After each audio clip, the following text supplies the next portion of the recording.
Sur ce diaporama, on a le plan de tous les types de réparation de l'ADN qu'on va le voir par la suite.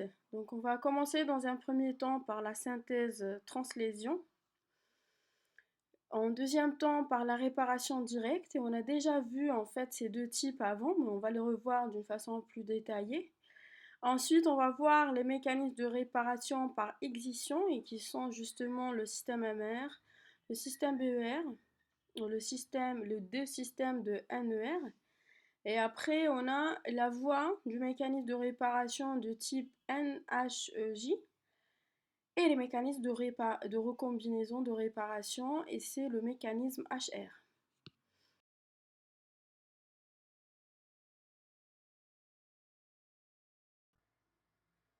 Sur cette diaporama, on a le premier mécanisme de réparation, c'est le mécanisme de DNA polymérase, ce qu'on appelle switch.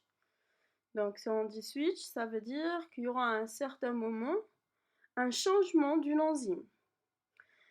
Donc, lors de la réplication de l'ADN, il y aura des erreurs.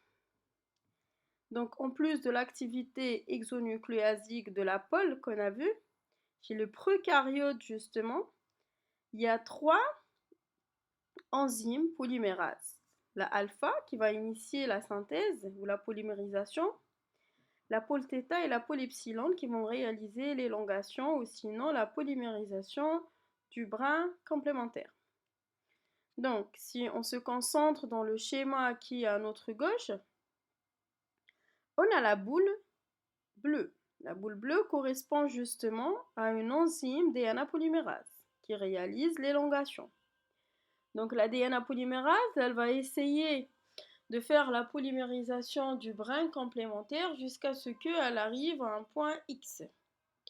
Si vous voyez le point X, il y aura un blocage de la réplication et un blocage de la polymérisation.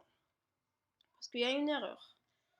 À ce moment, chez les prokaryotes toujours, quand la polymérase va s'arrêter, parce qu'elle a trouvé une erreur,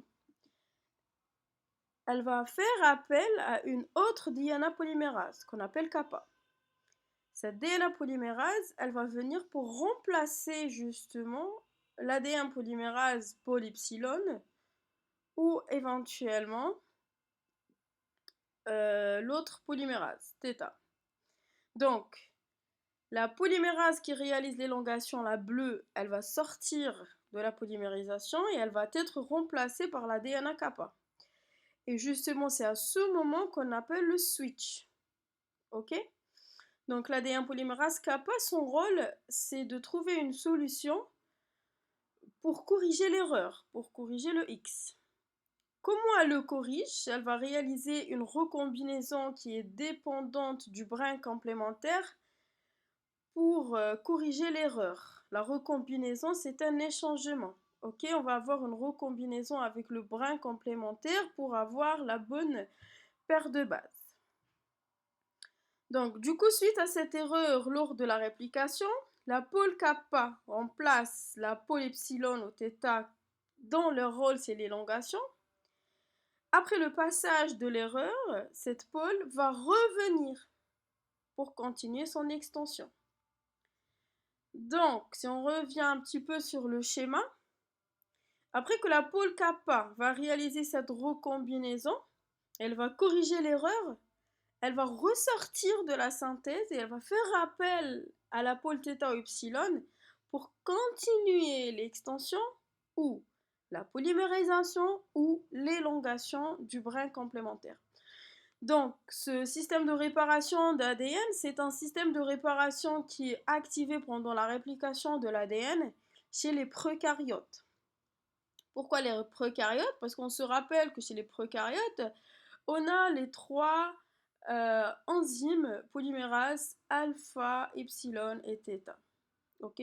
Donc chez les eucaryotes, on a la polymérase 1, 2, 3 et ils ont une activité exonucléasique. Donc quand ils vont réaliser une polymérisation, ils vont se rappeler qu'il y a une erreur, ils reviennent pour couper et après ils continuent la polymérisation normalement, dont le sens 5'3'. Donc chez les prokaryotes aussi, il y a le deuxième système de réparation, ce qu'on appelle échange de matrices de synthèse. Donc, ce schéma apparaît un peu compliqué, mais en fait, le principe est simple. C'est que si on est sur une matrice ou sur un brin d'ADN, et après on est en train de réaliser la polymérisation, et une fois l'ADN pôle va reconnaître une erreur, directement, elle va changer de direction de réplication et donc elle va changer de matrice. Ok? Donc, si on voit là dans le premier schéma, il y a le petit point rouge.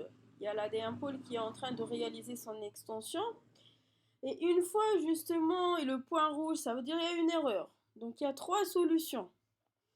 La A, soit elle va incorporer, par exemple, si on a une délétion, il y aura une solution, c'est l'incorporation d'une paire de bases à la place de la lésion et après elle continue normalement son extension. Il y a B, soit elle réalise la recombinaison homologue, en fait elle change de matrice et elle continue dans l'autre sens. Ou C, elle change complètement de matrice. Ok, donc si elle est en train de faire la polymérisation tout droit, elle change de matrice et elle continue par exemple perpendiculaire. Et la matrice où il y a l'erreur, elle va être dégradée. Et ça, c'est ce qui se passe chez les prokaryotes, mais pas chez les eucaryotes.